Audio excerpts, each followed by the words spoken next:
ልዩ የበዓል ቅናሽ ከዲኤምሲ ሪል ስቴት እንኳን ለትንሳኤ በዓል በሰላም አድረሳችሁ እያለን በዓሉን ምክንያት በማድረግ ቀድመው ለሚመጡ 20 ደንበኞች የ30 በመቶ ቅናሽ ማድረጋችንን ስንገልጽ በታላቅ ደስታ ነው። ቅንጡ መኖሪያ ቤቶችና የንግድ ሱቆችን በመረጡት የካሬ ስፋትና ወለል ላይ በ8 በመቶ ቅድመ ክፍያ ብቻ የቤት ባለቤት ይሁኑ።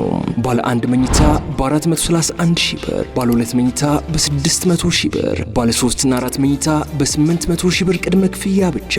ምን ይሄ ብቻ 40/60 የባንክ ብድርም አመቻችተናል። ይፍጠኑ። በቀሩት 7 ቀናት ውስጥ ለሚገዙ ደንበኞች ብቻ በቅናሽ የምናስተናግድ በመሆኑ እድሉን ይጠቀሙ። አድራሻ ለቡ መብራት ኃይል፣ ስልክ 0954 14 9278 ወይም በ0923 80 15 18 ይደውሉ። ደስታው እዚህ ይጀምራል። ዲኤምሲ ሪል ስቴት። ሰላም ጤና ይስጥልን። የተወደዳችሁና የተከበራችሁ የገበያ ሚዲያ ቤተሰቦች እንደምን አላችሁ? ይህ በሮሃ ፎሬክስ ቢሮ ስፖንሰርነት ወደ እናንተ የሚደርሰው ዕለታዊ የምዕራፍ 1 የቢዝነስ ዜናችን ነው። በቢዝነስ ዜና ወጃችን ላይ የሮሃ ፎሬክስ ቢሮን የዕለቱን የውጭ ምንዛሬ ዋጋ አካተን እንድትከታተሉን እየጋበዝን ለዕለቱ ወደ ያዝንላችሁ መረጃችን እናልፋለን። በቅድሚያም አርዕስቶችን እናስቀድም። ለመንገድ ግንባታ ልማት ተብሎ የተነሱ ዜጎች ለዓመታት ካሳ ሳይከፈላቸው መቆየታቸው ተነገረም። በዚህ ዙሪያ ምላሽ አለ፣ የምትሰሙት ይሆናል። በአምስተኛው ዙር የመሬት ሊዝ ጨረታ ለንግድና ለመኖሪያ ቤት የሚውሉ ቦታዎች ከፍተኛ ዋጋ እንደተሰጣቸው ተነገረም። እንዲሁም በከተሞች የልማት መሬት አቅርቦት ላይ ከፍተኛ ጭማሪ ቢታይም በጨረታ የቀረበው መሬት ግን እጅጉን አነስተኛ ነው ተብሏል። በዝርዝር የምናደርሳችሁ ይሆናል።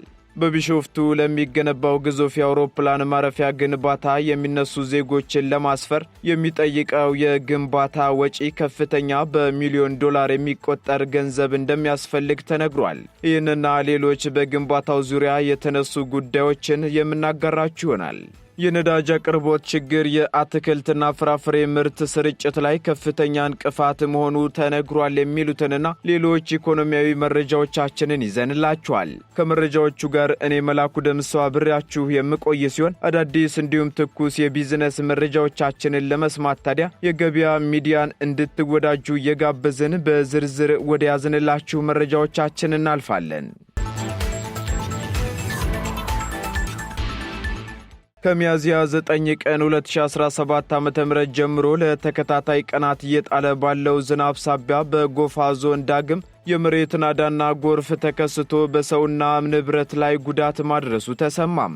የደቡብ ኢትዮጵያ ክልል ጎፋ ዞን ገዜ ጎፋ ወረዳ ከሰሞኑ ንፋስ ቀላቅሎ እየጣለ ያለው ከባድ ዝናብን ተከትሎ የመሬት ናዳና ጎርፍ በማስከተሉ በሰው ሕይወትና ንብረት ላይ ጉዳት ማድረሱን ነዋሪዎች ተናግረዋል። በዚህም ከሚያዝያ 9 ቀን 2017 ዓ.ም ጀምሮ ለተከታታይ ቀናት በአካባቢው እየጣለ ያለው ዝናብ በተለይም ጎሬ ኦዳ፣ ጃውላውጋ፣ ማሻታሌ፣ ኤላ፣ አማሮ፣ ሻጌና ቡልቂ በተባሉ አካባቢዎች በተከሰተው ከባድ ነፋስ እንዲሁም ከፍተኛ የውሃ ሙላትና የመሬት መንሸራተት ሳቢያ የ3 ሰዎች ሕይወት ሲያልፍ ከ4 በላይ ቤቶች ደግሞ በመሬት ናዳው መንሸራተታቸውና መስመጣቸው ነዋሪዎች ለገበያ ምንጮች ገልጸዋል።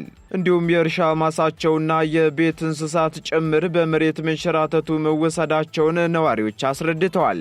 በወረዳው ሰሞኑን በተከሰተው ዳግም የመሬት መንሸራተት አደጋ ምክንያት የተፈናቀሉ ነዋሪዎች በጎዶ አንደኛ ትምህርት ቤትና የሃይማኖት ተቋም ግቢ ተጠልለው እንደሚገኙ የተናገሩት ነዋሪዎቹ የዝናብ ሁኔታው ቀጣይነት ያለው ስለሚመስል አሁንም ከፍተኛ ስጋት ውስጥ ስለመሆናቸው ተናግረዋል። ባለፈው ዓመት በተከሰተው የመሬት መንሸራተት አደጋ ምክንያት የተፈናቀሉ ዜጎችን ሙሉ በሙሉ መልሶ የማደራጀቱ ሥራ ባልተጠናቀቀበት ይህ መከሰቱ ደግሞ ስጋታችንን ከፍ ያደርገዋልም ብለዋል። በጉዳዩ ዙሪያ ያለውን ሁኔታ በተመለከተ ጥያቄ ቀረበላቸው የገዜ ጎፋ ወረዳ አደጋ ስጋት ጽሕፈት ቤት ኃላፊ አቶ መርሻ ማናዬ በበኩላቸው በአካባቢው እየጣለ ያለው ከባድ ዝናብ በወረዳው 4 ቀበሌዎች በሰው በንብረትና በቤት እንስሳት ላይ ጉዳት ማድረሱን አስታውሰዋል። እንዲሁም ተጨማሪ አደጋዎች እንዳይከሰቱ ደግሞ የወረዳው መንግስት በልዩ ትኩረት እየሰራ ስለመሆኑ ገልጸው ጉዳት የደረሰባቸውን ነዋሪዎች የማቋቋም ሥራ እንደሚሰራም ተናግረዋል። የለሚ ናሽናል ሲሚንቶ ፋብሪካ በቀን እስከ 15000 ቶን ወይም 150,000 ኩንታል ሲሚንቶን እያመረተ ስለመሆኑ አስታወቀም። ፋብሪካው ባለፉት 6 ወራት ከ12 ሚሊዮን ኩንታል በላይ ሲሚንቶ ወደ ገበያ ማቅረቡን የገለጸ ሲሆን ይህም ደግሞ በአጭር ጊዜ ውስጥ የሲሚንቶ ገበያው እንዲረጋጋ አድርጓል ብሏል። የለሚ ናሽናል ሲሚንቶ ፋብሪካ በሙሉ አቅም ወደ ምርት ሂደት የገባው ደግሞ በተያዘው ዓመት መስከረም ወር ላይ እንደሆነም ይታወሳል። ባለፉት 6 ወራት በሲሚንቶ ገበያው ላይ ከፍተኛ መረጋጋትና የዋጋ ቅናሽ ከማሳየት ባለፈም ሲሚንቶን ለማግኘት በየፋብሪካው ይኖር የነበረውን ወረፋ ሙሉ ለሙሉ ማስቀረት መቻሉንም አስታውቋል። በተጨማሪም ፋብሪካው ከኢትዮጵያ የሲሚንቶ ገበያ ውስጥ ከ38 በመቶ በላይ የሚሆነውን የሲሚንቶ የአቅራቦት አገልግሎት እንደሚሰጥም አክሏል። ፋብሪካው ወደፊት ከሲሚንቶ በተጨማሪ ለአፈር ማገገም ከፍተኛ ሚና ባለው የጂፕሰም ምርት ዘርፍ ለመሰማራት የቅድመ ዝግጅት ስራዎችን በማጠናቀቅ ላይ እንደሚገኝም ገልጿል። በአማራ ክልል በእንሳሮ ወረዳ ለሚ ከተማ አቅራቢያ የተገነባውን ለሚ ናሽናል ሲሚንቶ ፋብሪካ በሚገኝበት አካባቢ የምገባ ማዕከል የተማሪዎች ድጋፍና የቤት ማደስ ስራዎችንና መሰል ስራዎችን እያከናወነ መሆኑም ተነግሯል።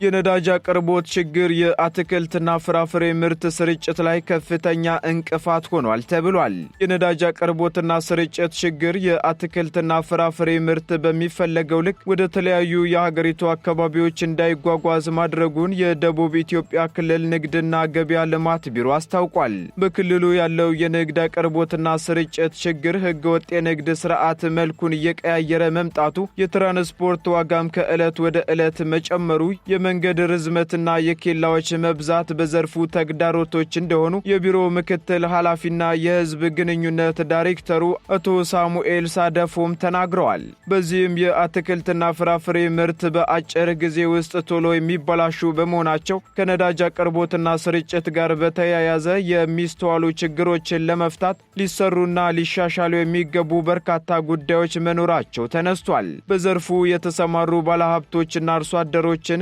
ከሚያሰለጥን የግብርና ትራንስፎርሜሽን ኤጀንሲ ኢንስቲትዩት ጋር በጋራ በመሆን የምርት ብክነት እንዳይኖር ለማድረግ ስራዎች እየተሰሩ ስለመሆናቸው አክለዋል።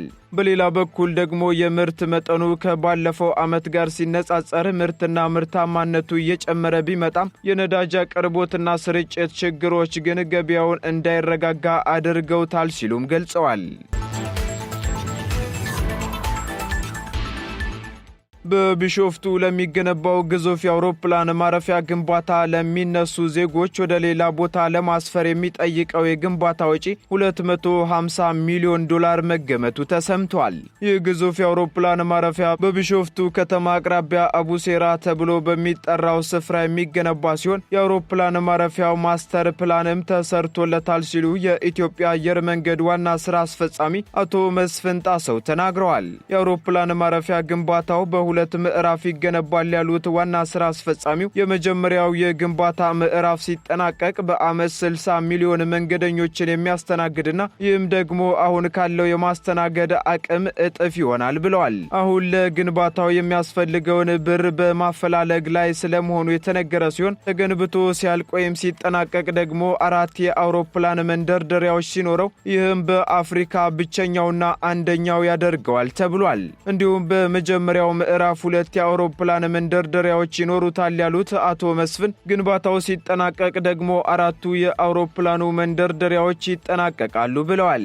በዚህም አዲሱ አውሮፕላን ማረፊያ የሚገነባበት ቦታ ላይ የነበሩ ዜጎች ወደ ሌላ ቦታ ይሰፍራሉ የተባለ ሲሆን ለሚነሱ ዜጎችም ወደ ሌላ ቦታ ለማስፈር የሚጠይቀው የግንባታ ወጪ $250 ሚሊዮን መገመቱን ዋና ስራ አስፈጻሚው ተናግረዋል። በዚሁ መሰረት 7 የግንባታ ድርጅቶች ከጥር ወር ጀምሮ ለተነሺ ነዋሪዎች የሚሆነውን ግንባታ እየሰሩ ስለመሆኑ ተነግሯል። ለመንገድ ግንባታ ልማት ተብሎ የተነሱ ዜጎች ለዓመታት ካሳ ሳይከፈላቸው መቆየታቸው ተነገረም። ከ1980 ጀምሮ በጥናት የተለዩ መንገዶች እንዳልተገነቡ የተጀመሩትም በጊዜያቸው አለመጠናቀቃቸውንና የተሰሩትም እንዲሁ ሳያገለግሉ መበላሸታቸውን የሕዝብ ተወካዮች ምክር ቤት አባላት አንስተዋል። በተጨማሪም ለመንገድ ልማት የተነሱ ዜጎች ለዓመታት ካሳ ሳይከፈላቸው መቆየታቸውንም እንዲሁ አንስተዋል። ይህን ተከትሎ የግንባታ ግብዓቶች ዋጋ እስከ 400% መጨመሩን የመንገድ ግንባታው የሚፈለገውን ደረጃ ላይ እንዳይደርስ ምክንያት ሆኗል ሲል የከተማና መሰረተ ልማት ሚኒስቴር ምላሹን ሰጥቷል። ችግሩን ለመቅረፍም አዳዲስ ፕሮጀክቶችን በማቆም ነባሮችን ለማጠናቀቅ እየተሰራ ስለመሆኑ የከተማና መሰረተ ልማት ሚኒስትሯ ወይዘሮ ጫልቱ ሳኒ ተናግረዋል። ሚኒስትሯ አክለውም በዋጋ ጭማሪው ምክንያት ቃል የተገቡ ሁሉም የመንገድ ፕሮጀክቶች ላይጠናቀቁ እንደሚችሉ አስጠንቅቀዋል። የኢትዮጵያ መንገዶች አስተዳደር ዋና ዳይሬክተር ኢንጂነር መሐመድ አብዱርሃማን በበኩላቸው የመንገድ ግንባታ መጓተት የካሳ ክፍያና የግንባታ ግብዓት አቅርቦት ችግር መሆኑን ተናግረዋል። ዳይሬክተሩ አክለውም ችግሩን ለመፍታትም ከሚመለከታቸው አካላት ጋር በቅንጅት እየተሰራ ስለመሆኑ አስረድተዋል።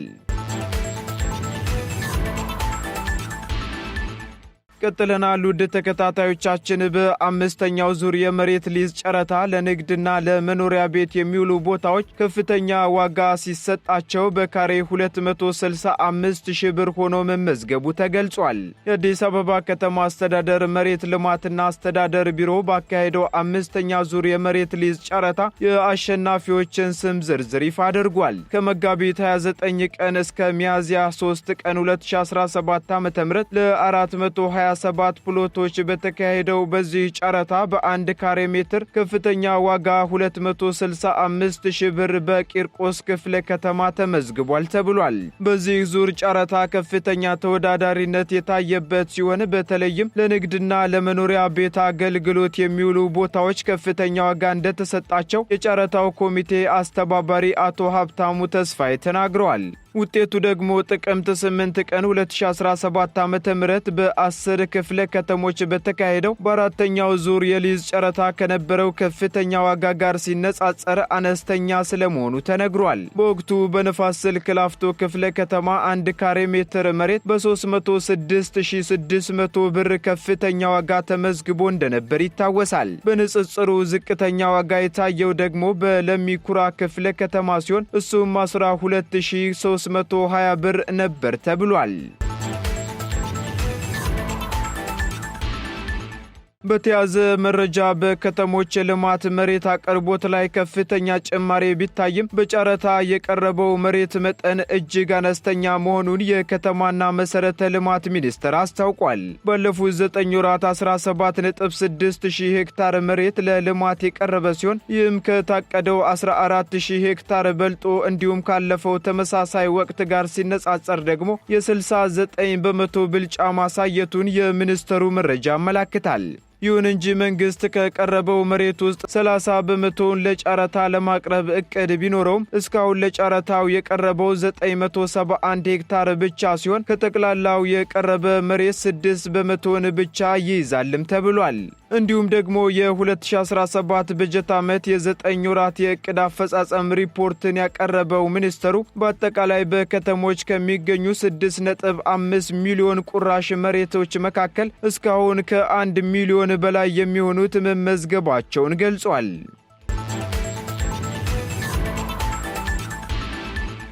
ቀጥለናል። ውድ ተከታታዮቻችን በመጨረሻም የሮሃ ፎሬክስ ቢሮን የዕለቱን የውጭ ምንዛሬ ተመን ወደ እናንተ እናደርሳለን። አንድ የአሜሪካ ዶላር 150 ብር እየተገዛ 153 ብር እየተሸጠ ይገኛል።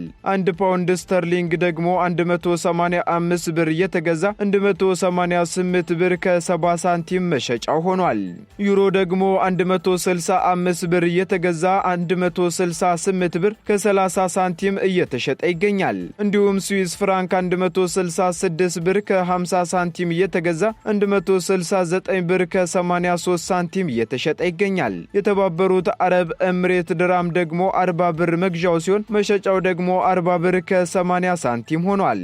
የሳውዲ ሪያል 39 ብር መግዣው ሲሆን 39 ብር ከ78 ሳንቲም መሸጫው ሆኗል። እንዲሁም የቻይናው ዩዋን ደግሞ 20 ብር እየተገዛ 20 ብር ከ40 ሳንቲም እየተሸጠ መሆኑን የዕለቱ የውጭ ምንዛሬ ተመን መረጃ ያመለክታል።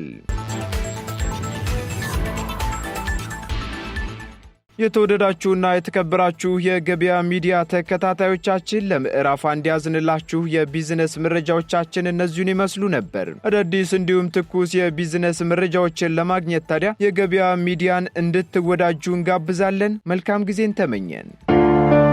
ልዩ የበዓል ቅናሽ ከዲኤምሲ ሪል ስቴት እንኳን ለትንሳኤ በዓል በሰላም አድረሳችሁ እያለን በዓሉን ምክንያት በማድረግ ቀድመው ለሚመጡ 20 ደንበኞች የ30 በመቶ ቅናሽ ማድረጋችን ስንገልጽ በታላቅ ደስታ ነው። ቅንጡ መኖሪያ ቤቶችና የንግድ ሱቆችን በመረጡት የካሬ ስፋትና ወለል ላይ በ8 በመቶ ቅድመ ክፍያ ብቻ የቤት ባለቤት ይሁኑ። ባለ 1 መኝታ በ431 ሺህ ብር፣ ባለ 2 መኝታ በ600 ሺህ ብር፣ ባለ 3 እና 4 መኝታ በ800 ሺህ ብር ቅድመ ክፍያ ብቻ። ምን ይሄ ብቻ 40/60 የባንክ ብድርም አመቻችተናል። ይፍጠኑ። በቀሩት 7 ቀናት ውስጥ ለሚገዙ ደንበኞች ብቻ በቅናሽ የምናስተናግድ በመሆኑ እድሉን ይጠቀሙ። አድራሻ ለቡ መብራት ኃይል፣ ስልክ 0954 14 9278 ወይም በ0923 8015 18 ይደውሉ። ደስታው እዚህ ይጀምራል። ዲኤምሲ ሪል ስቴት